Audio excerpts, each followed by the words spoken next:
Hello friends, welcome back to Value Vintage Cards. This one I'm going to dive back in.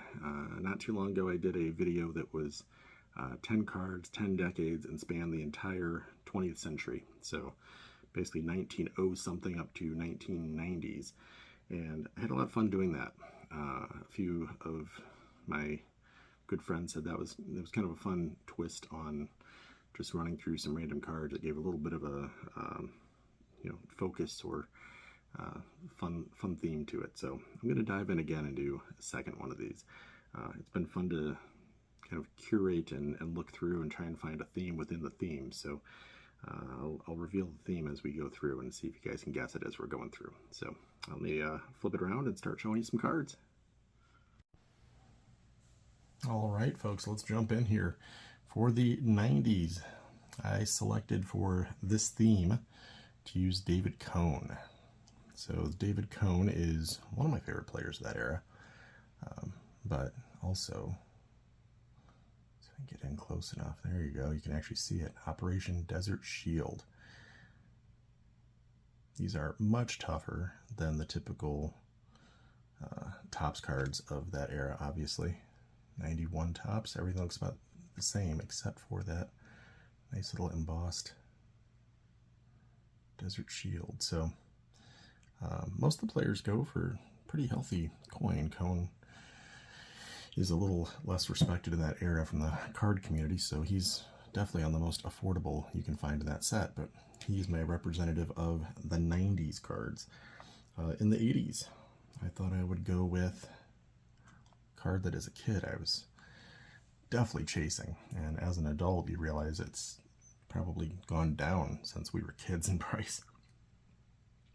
As we realize what's scarce and isn't scarce, the Dale Murphy reverse negative image is still definitely less common and not the easiest to find in the world, but went ahead and snagged one of these as an adult. I have not had this one since childhood. I wish I did.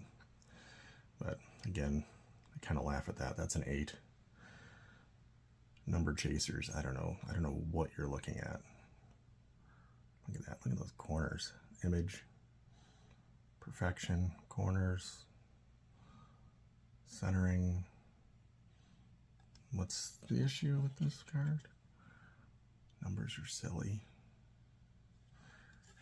That's a literally perfect 1989 Upper Deck Dale Murphy reverse negative. Next one I hope will fit in camera just fine. So just shared one of his others that I picked up. I picked up 2 big cards of this player. And this is the other one. This one's not as pricey as the other one was, but probably equally as cool for different reasons. So it's a 1960 Yankees clinic schedule postcard of Thurman Munson. Obviously, it's a very youthful rookie year. I do not have his rookie card, which is not tough to find, 70 Topps, but it's the multiplayer, so not everybody loves that. I think most people prefer individual cards. His 71 Topps, amazing. The 71 Greatest Moments, amazing. There's several other cards of his that are just crazy fantastic, but I thought, this one's, again, grade people, it's a 4. I don't necessarily see a lot of flaws. It's a perfect postcard to me, but it's a rookie Thurman Munson postcard. And I thought, being a back reader, how cool is that?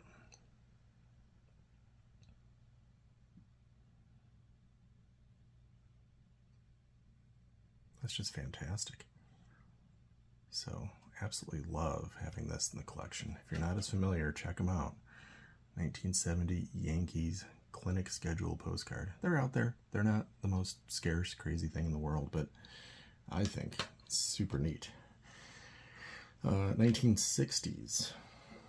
For this theme, I went ahead and selected a card I've probably shown somewhat recently, but Another Time for the Gun Show. Ted Kluszewski. So obviously had some amazing years, and his 57 Topps is epic with the Reds. But in his White Sox jersey, it's always fun. This is exactly a 1960 Anything Cons with the world's greatest quote on the front of a card ever. The wiener the world awaited. I think you can't get better than that, right? That image is just phenomenal. He's so intense. And then Cons, to me, is so much more legit because it actually has a real back. 6'2", 245. Yeah, he'll put a hurting on the ball. I just think they do a great job of making that an actual card.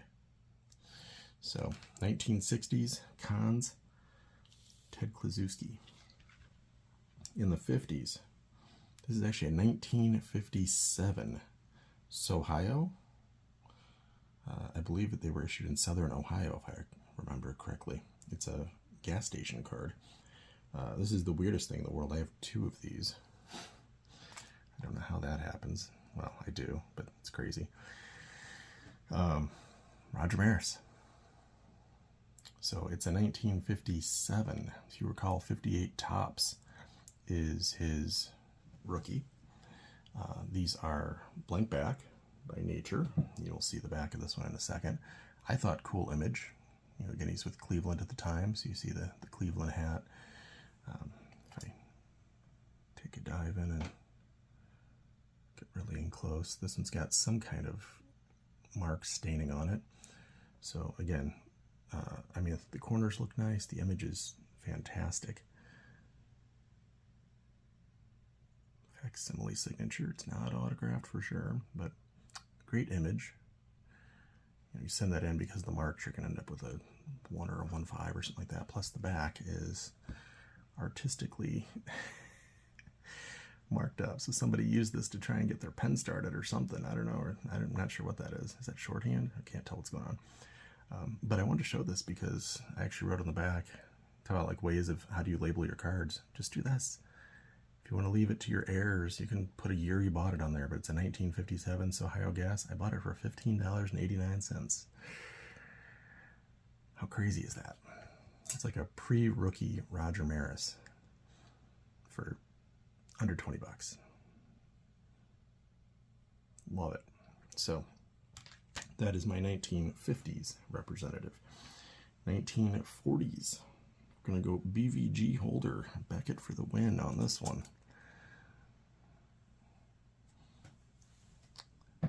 Went with the 1940 play ball, Moe Berg. He is Mo Better, one of the smartest people to ever play baseball. A national hero and spy, despite being a very average catcher at best. I think average is probably where his entire career rounded out. But yeah, if you're not familiar with Moe Berg as a spy, dive into his story. Play ball, BVG gives it a 3. It's obviously not cut right, but I did the Hall of Fame run of the 40 play ball. I still need to get a few more to finish that off, but that set also has obviously Moe Berg, Joe Jackson. There's a few others in there that are pretty significant for not being Hall of Famers, at least as of yet. We'll see what happens with Joe Jackson. But the Moe Berg I thought was just a neat one to pick up. I've got a couple of his things. He's actually very, if you're not as familiar with Moe Berg as a player, he's very collected because of his service, his time, serving as a spy essentially. So as a player, he'd be like a common value, but as his reputation and service, he's not. Next up, I'm going to cheat just slightly. I'm going to give you 2 players, and I will tell you I'm not sharing this for Rick. I am sharing this for Wes, who, when you look at their stats side by side, Rick's in the Hall of Fame, Wes is not. Wes actually has a higher WAR and had a very impressive career. He had his WAR puts him probably as a Hall of Fame candidate, and a strong candidate at that. So, really good player, pitcher, I believe pretty solid hitter, if I recall correctly. But I wanted to share this because I thought, these wide pens, fine pens, things like that in that era, that like mid-30s, 36 issues. They really did a phenomenal job of pairing people and capturing just great images. So this is the wide pen. As you can tell, the writing is quite thick. If you're not as familiar with these sets, these are two that are easy to learn in tandem. So you go ahead and take a look. They're basically the same year. They're 36s. That's a Goudy wide pen, so very thick writing. There's also a Goudy fine pen, very thin print. But they took the exact same idea and said, hey, Rick and Wes, can we get your picture together since you're on the same team? One catcher, one pitcher. How perfect can that be? That's like every, little kid's dream. Probably go to the majors and play side by side with your brother, and one of you pitches, one of you catches. But these are really cool cards. And again, like in blank back, these are pre-war pusher mode. These are straight up oversized and dozens of dollars. So cannot stress enough what a great value these are. Look how cool those images are. So Wes and Rick together, again, blank back, nothing fun there. The front is awesome.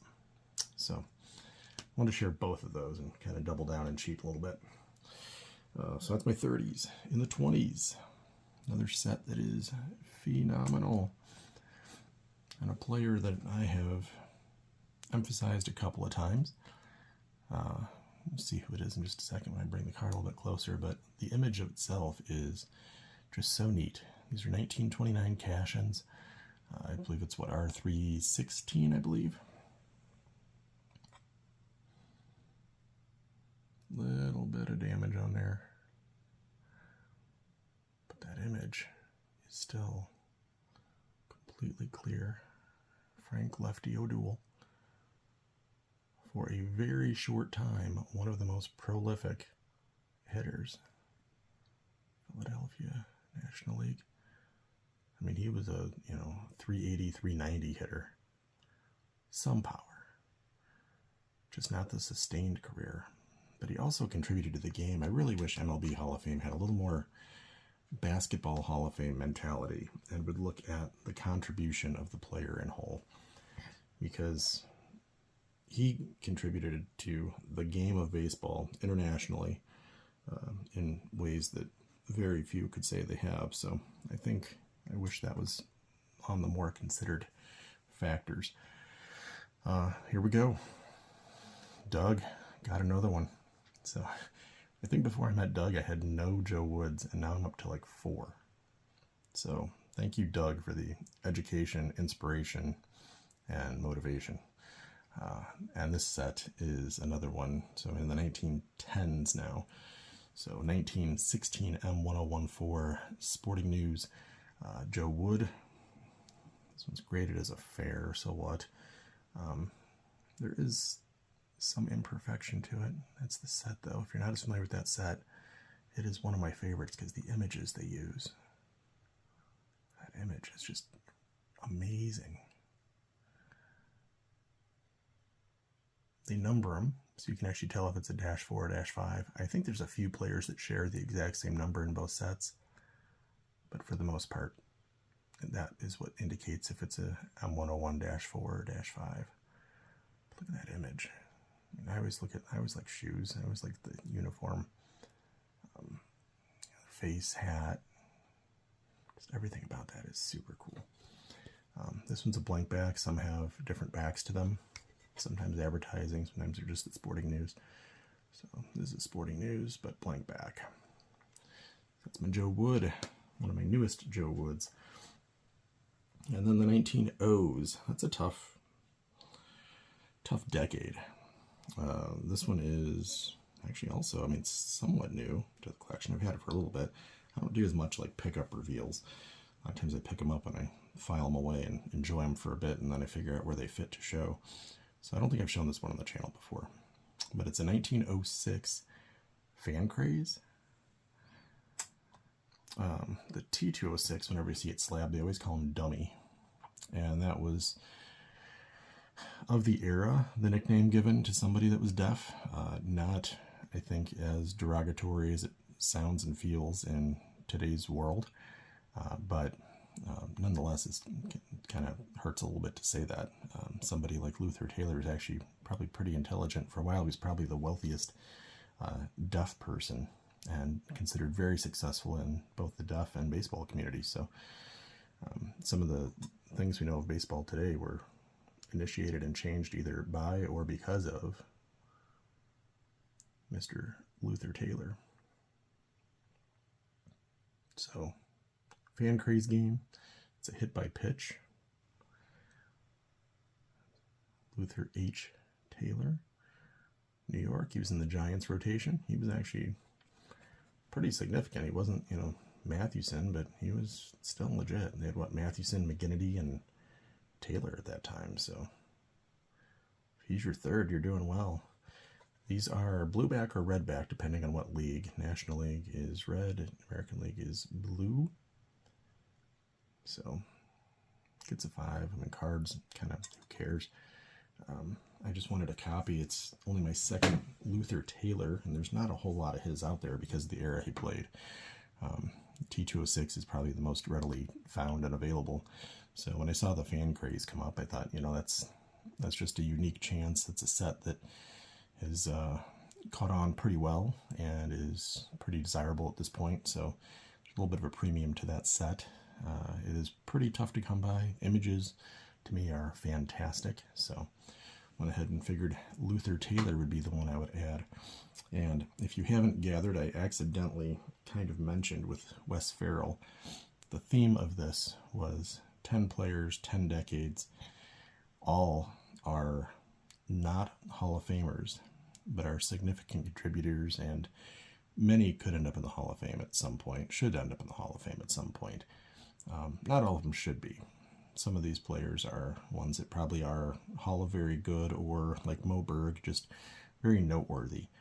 But I hope as I went through these, maybe the theme caught on and it was pretty clear and obvious what it was.